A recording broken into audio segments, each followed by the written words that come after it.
Waking up to much cooler temperatures than what we saw in the last few days. Even though it's going to be cold out there for the trick-or-treaters, it's not as bad as years past because I think last year it rained. Right. Yeah. Which is the worst. All right.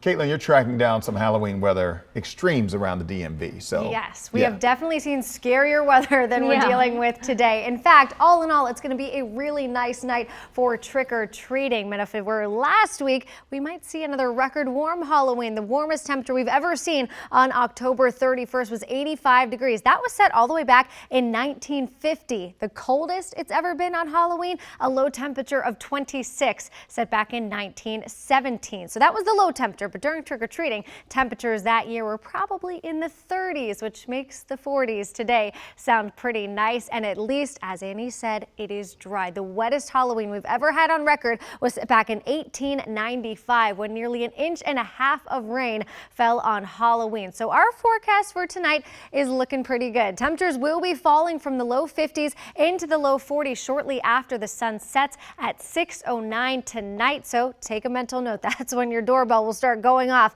this evening as the sun continues to set, and probably a little bit before that as well. So as the kids are heading out, you do want to make sure they have a few layers to go along with that costume.